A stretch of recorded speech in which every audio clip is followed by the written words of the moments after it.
এই বলে, হে আল্লাহ, বিগত 16টি বছর বাতিলের জালেমের জুলুমদের অত্যাচারের কারণে আলেম উলামা, মসজিদের ইমাম খতিব, ময়দানে তাফসীর কারকগণ আল্লাহর কোরআন সুন্দরভাবে বলতে পারেন নাই।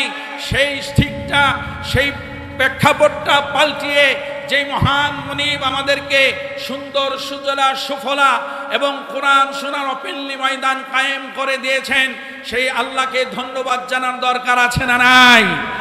আজকে তারা দেখো, যারা কথায় কথায় কোরআন ওয়ালাদেরকে রাজাকার সৈয়দ বলে গালি দিয়েছে, যারা কোরআন ওয়ালাদেরকে জিঞ্জির পরিয়েছে, যারা কোরআন ওয়ালাদেরকেই শুধুমাত্র জঙ্গিবাদের নাটক সাজিয়ে মামলা দিয়ে হামলা করে কারাগারে নিপতিত করেছিল, আজকে তারা এই বাংলার জমিনে আর দেখতে পাচ্ছি না তাদেরকে। তারা মামার বাড়ি দিল্লি জন্মে গিয়েছে, নতুন করে কোরআন নিয়ে ষড়যন্ত্র করলে তাদেরকেও মামার বাড়ি দিল্লি পাঠিয়ে দেওয়া হবে, ঠিক কিনা বলে? এই জন্য মুসলমান আমরা আর ঘুমিয়ে নেই, আমরা জাগ্রত হয়েছি, ঠিক কিনা বলেন? আমরা আছি, আমরাই থাকবো, আমরাই কোরআনের শাসন কায়েম করবো ইনশাআল্লাহ, ঠিক কিনা বলেন? এই জন্য যেখানেই যাই আল্লাহর কোরআনের আন্দোলনের কথা বললে ময়দান উর্বর হয়ে আছে। শুধুমাত্র আল্লাহর কোরআনের বাণীগুলো কোরআন পিপাসুদের সামনে একবার উচ্চারণ করলে, আল্লাহ যেই ঘোষণা দিয়েছেন, কোরআন মুমিনদের সামনে তিলাওয়াত করলে, কোরআনের তাফসীর পাঠ করলে, কোরআনের তিলাওয়াত করলে, কোরআনের ব্যাখ্যা বিশ্লেষণ করলে একমাত্র শুধুমাত্র কেবলমাত্র মুমিনদের ঈমান জিন্দা হয়ে যায়, ঠিক কিনা জোরে বলে? এই আওয়াজ আমরা মনে করছেন সবাই ভালো লাগছে, এই আওয়াজ সবার কাছে পছন্দ হবে না। এই আওয়াজ আবু জাহেলের কাছে পছন্দ হয় নাই, এই আওয়াজ উতবা শাইবার কাছে পছন্দ হয় নাই।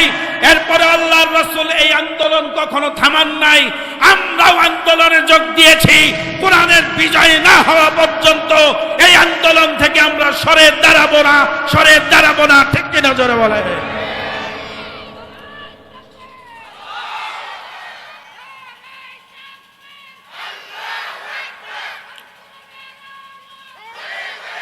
আপনাদের কি খারাপ লাগছে? ধন্যবাদ জানাচ্ছি এই মিয়াজান ব্যাপারী হাফিজিয়া ও দাখিল মাদ্রাসার কর্তৃপক্ষকে। ধন্যবাদ জ্ঞাপন করছি সম্মানিত প্রিন্সিপাল মাওলানা হাফিজুর রহমান খান, আমার প্রিয় ভাইকে। এই ভাই অতি অল্প সময়ের মধ্যে এমন একটি সুন্দর বাগান তৈরি করেছেন, আর এটা সম্ভব হয়েছে এই এলাকায় কোরআন পিপাসু আল্লাহর দলের কিছু প্রিয় লোক আছে, ঠিক কিনা বলে? এনারা যদি সুযোগ করে না দিত, এনারা যদি প্রিয় হাফিজ ভাইকে সহযোগিতা না করত, এত বড় ময়দান সাজানো সম্ভব হতো? এই জন্য কর্তৃপক্ষের জন্য দোয়া করছি, আল্লাহ যেন ওনাদেরকে জাযায়ে খায়ের নসিব করেন, বলি আমিন। আমি আপনাদের সম্মুখে আল্লাহর কোরআনে কারীমের 114টি সূরা হতে সূরাতুন নিসার 58 নম্বর আয়াতে কারিমা তিলাওয়াত করেছি। এই সূরা নিসার 58 নম্বর আয়াতে কারিমা যখন নাজিল হলো, আল্লাহর নবী বিশ্বনবী মুহাম্মদুর রাসূলুল্লাহ সাল্লাল্লাহু আলাইহি সাল্লাম মদিনা থেকে আবার ফিরে মক্কায় আসলেন। আল্লাহর হাবিব সাল্লাল্লাহু আলাইহি ওয়াসাল্লাম মক্কার ভিতরে ঢুকলেন, কাবা শরীফের ভিতরে ঢুকে সেইখানের আবর্জনা মূর্তিগুলো পরিষ্কার করলেন। পরিষ্কার করার পর আল্লাহর হাবিব সাল্লাল্লাহু আলাইহি সাল্লাম কাবা শরীফের দরজার মধ্যে দাঁড়িয়ে এই আয়াতে কারিমা তিলাওয়াত শুরু করলেন। ইন্নাল্লাহা ইয়া'মুরুকুম আন তু'আদ্দুল আমানাতি ইলা আহলিহা ওয়া ইযা হাকামতুম বাইনান নাসি আন তাহকুমু বিল আদল ইন্নাল্লাহা নি'ম্মা ইয়া'iযুকুম বি ইন্নাল্লাহা কানা সামিআন বাসীরা। হযরত ওমর রাদিয়াল্লাহু তাআলা আনহু বলেন, ইতিপূর্বে আল্লাহর রাসূলের জবানে এই আয়াতে কারিমা আমরা শুনতে পাইনি। আল্লাহর হাবিব সাল্লাল্লাহু আলাইহি সাল্লামের জবানে কাবা শরীফের দরজার সামনে দাঁড়িয়ে আল্লাহর হাবিব যখন এই আয়াতে কারিমা তিলাওয়াত করলেন, আমি জীবনে সর্বপ্রথম আল্লাহর রাসূলের জবানে এই তিলাওয়াত শুনলাম। এবং তিনি কাবা শরীফের সেই দরজায় দাঁড়িয়ে চাবিটাকে হাতে নিয়ে সাহাবীদেরকে ডাক দিয়ে বললেন, আমার সাহাবীরা শোনো, আমার হাতে যেই চাবিটা দেখছো এটা হচ্ছে বাইতুল্লাহর চাবি, আর এই চাবিটা আমি বলবো তাদের হাতে ফিরিয়ে দাও যারা কাবা শরীফ রক্ষণাবেক্ষণের জন্য, এর খেদমত করার জন্য অধিক যোগ্য এমন লোকদেরকে ডাকো। সাহাবায়ে কেরাম প্রশ্ন করলেন, ইয়া রাসূলুল্লাহ, ইয়া হাবিবাল্লাহ, ওই লোকগুলো কারা? আল্লাহর হাবিব সাল্লাল্লাহু আলাইহি সাল্লাম বললেন, হযরতে উসমান রাদিয়াল্লাহু, উসমান ইবনে তালহাকে ডাক দাও। উসমান ইবনে তালহা তখনও মুসলমান হন নাই। আল্লাহর হাবিব একজন কাফিরের হাতে কাবা শরীফের মূল্যবান দায়িত্ব, কাবা ঘরের চাবিটা তুলে দেওয়ার জন্য নির্দেশ দিচ্ছেন। সাহাবায়ে কেরাম আশ্চর্য হয়ে যাচ্ছেন, ইয়া রাসূলুল্লাহ, এখানে যোগ্য এতগুলো সাহাবী থাকতে, আব্দুল্লাহ ইবনে আব্বাস রাদিয়াল্লাহু তাআলা আনহুর মতো দামি সাহাবী থাকতে, একজন মুশরিকের হাতে কাবা শরীফের চাবি আপনি তুলে দেওয়ার জন্য নির্দেশ দিচ্ছেন। আল্লাহর হাবিব বলেন, ও আমার সাহাবীরা শোনো, এই মুহূর্তে হযরতে জিবরাইল আমিন আল্লাহর পক্ষ থেকে মেসেজ নিয়ে আমার কাছে এসেছে। আল্লাহ পাক আমাকে শুনিয়ে দিয়েছেন, নিশ্চয় যারা এই আমানত রক্ষা করার জন্য অধিক যোগ্য, তাদের হাতে এই আমানত ফিরিয়ে দাও। এরপরে আল্লাহ পাক বলছেন, তোমরা যখন পৃথিবীর বুকে বিচার ফাইসালা করবে, তখন তোমরা ন্যায় এবং ইনসাফের সাথে বিচার ফাইসালা করো। ইন্নাল্লাহা নি'ম্মা ইয়াইযুকুম বি, আল্লাহ কত সুন্দর নসিহাত আমাদেরকে করেছেন। ইন্নাল্লাহা কানা সামিআন বাসীরা, আল্লাহ হচ্ছেন একমাত্র শোনার এবং শ্রবণ করা এবং দেখার মালিক। তো এই কথা যখন বললেন, সাহাবায়ে কেরাম রাদিয়াল্লাহু তাআলা আনহুম আজমাইনরা তখন কাবার চাবিটা যখন উসমান রাদিয়াল্লাহু তাআলা আনহুর হাতে দিতে গেলেন, উসমান রাদিয়াল্লাহু তাআলা আনহু তখনও মুসলমান হন নাই। উসমান রাদিয়াল্লাহু তাআলা আনহুর দু চোখ দিয়ে দরদর করে পানি ছেড়ে দিয়ে বলছেন, এটা কেমন ইসলাম, এটা কেমন নবী, এটা কেমন রব, এটা কেমন কোরআন, যেই কোরআনে আল্লাহ রাব্বুল আলামিন যোগ্যতার ভিত্তিতে কাবা শরীফের চাবিটাও একজন অমুসলিমের হাতে তুলে দেওয়ার নির্দেশনা দেন। এমন ইসলামের সুশীতল ছায়াতল ছেড়ে আর কোথাও যাওয়ার সুযোগ নাই। উসমান রাদিয়াল্লাহু তাআলা আনহু তখন বলেন, ইয়া রাসূলুল্লাহ, ইয়া হাবিবাল্লাহ, এই মুহূর্তে আমাকে কালেমা পড়িয়ে মুসলমান বানিয়ে দেন। জোরে বলেন সুবহানাল্লাহ। এই আয়াতের মূল মেসেজ আমি সরল সহজ অনুবাদ আপনাদের সামনে বললাম। সম্মানিত ভাইয়েরা, আপনারা কি ময়দানে আছেন? আপনারা কি আমার কথা বুঝতে পারছেন? এতটুকু সময় আমি যতটুকু কথা বলেছি, আল্লাহর হাবিব সাল্লাল্লাহু আলাইহি ওয়াসাল্লাম যোগ্যতার ভিত্তিতে আমানত যথার্থ ফিরিয়ে দেওয়ার নির্দেশনা দিয়েছেন।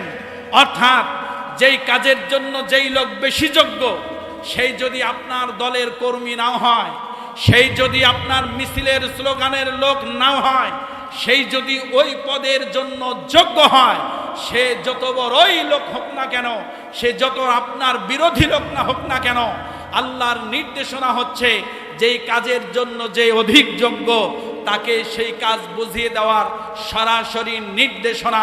আপনারা বুঝে থাকলে বলেন, যিনি দিয়েছেন তিনি কে? আর একটু আস্তে করে বলেন, তিনি কে? অর্থাৎ যোগ্য ব্যক্তিকে যোগ্য স্থানে না বসালে কি ক্ষতি হবে, এটা আল্লাহ রাব্বুল আলামিন এই আয়াতের পরবর্তী অংশে বলছেন। এক জায়গায় বলছেন, আমানত যথার্থ ফিরিয়ে দাও। কথা শুনতেছেন? আমানত যিনি প্রাপ্য তার কাছে ফিরিয়ে দাও। এর পরের লাইনের কথা হচ্ছে, তোমরা যখন বিচার ফাইসালা করবে, তখন ন্যায় এবং ইনসাফের সাথে বিচার ফাইসালা করো। আমানতের সাথে বিচার ফাইসালার সম্পর্ক কি? তাফসীর কারকগণ বলেন, যেই সমাজে, যেই রাষ্ট্রে, যেই দেশে ন্যায় বিচার থাকবে না, সেই দেশে আমানত রক্ষা করার কোনো প্রশ্নই।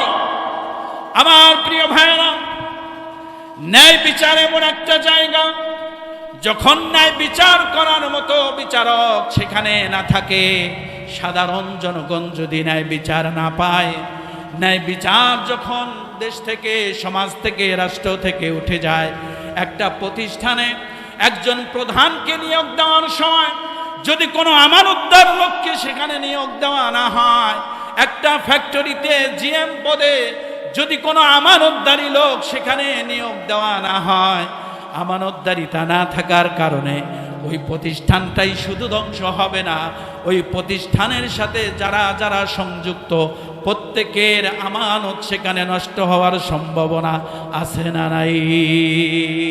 আমার প্রিয় ভাইরা, এই জন্য মসজিদের যখন ইমাম নিয়োগ দেওয়া হয় সবচাইতে বেছে বেছে সুন্দর লোকটাকে নিয়োগ দেওয়া হয়।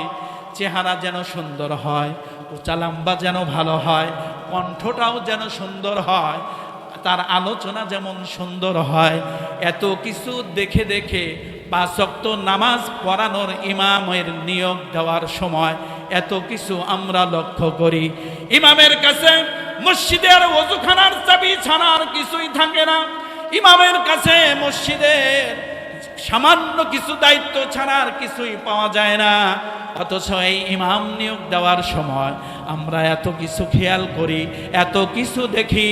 যাদের হাতে, যাদের দায়িত্বে ওয়ার্ড থাকবে, যাদের দায়িত্বে ইউনিয়ন পরিষদ থাকবে, যাদের দায়িত্বে উপজেলা পরিষদ থাকবে, যাদের দায়িত্বে এই দেশের রাজত্ব থাকবে, তারা যদি ইনসাফদার না হয়, নিয়ামতদার না হয়, যেমনে করে একটা প্রতিষ্ঠানের প্রধান যদি দুর্নীতিবাজ হয়, একটা শিক্ষা প্রতিষ্ঠানের প্রধান যদি দুর্নীতিবাজ হয়, ওইটা যেমন ধ্বংস হয়, ফ্যাক্টরির মালিক, ফ্যাক্টরির প্রধান ম্যানেজার যদি দুর্নীতিবাজ হয়, ওইটা যেমন ধ্বংস হয়, ঠিক তেমনি রাষ্ট্র কাঠামোতে যদি কোনো দুর্নীতিবাজ, টেন্ডারবাজ, চাঁদাবাজ যদি সেখানে দায়িত্বপ্রাপ্ত হয়, এই দেশটা দুর্নীতির চ্যাম্পিয়ন হয়, বাংলাদেশের মানুষজন তাদের দ্বারা নষ্ট হয়, ঠিক কিনা? এই জন্য সময় এসেছে আমাদের এখন, বর্তমান সরকার যিনি আছেন তিনি ঘোষণা করেছেন ফেব্রুয়ারিতে নির্বাচন। এই নির্বাচনেও যদি আমাদের এই যে আমানতের ওয়াজ আমরা শুনছি, সূরা নিসার 58 নম্বর আয়াতের কথা যখন আমরা শুনছি, এর কিছুদিন পরেই হবে বাংলাদেশের নির্বাচন। এই নির্বাচনে যদি আল্লাহর এই আয়াতটাকে আমরা সামনে তুলে ধরি, সবাই যদি আয়াতের বাংলা তর্জমাটা পড়ি, সবাই যদি মসজিদের মধ্যে আয়াতের তর্জমাটা শোনাই, আমার ফ্যামিলি পরিবারের মধ্যে, ফ্যাক্টরির মধ্যে, শিক্ষা প্রতিষ্ঠানে, সব জায়গায় যদি এই আয়াতের হক আলোচনা করি, অটোমেটিক বুঝতে পারবো আগামী দিনে এই রাষ্ট্র অবকাঠামোর দায়িত্ব কাদের হাতে দিলে আমানত হবে। এই আমানতের মহান দায়িত্ব হবে ব্যালটে সিল মারা।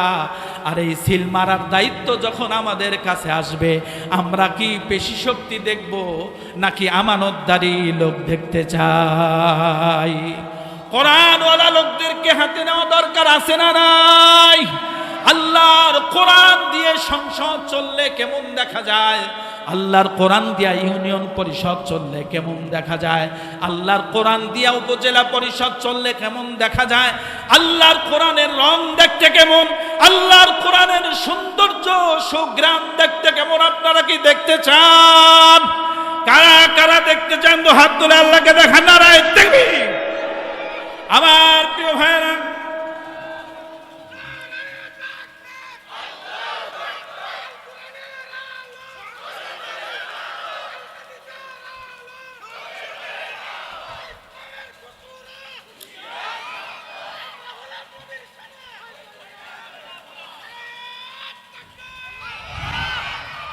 মাশাআল্লাহ, আমরা সবাই রসুল সেনা। বলেন আমরা সবাই কি?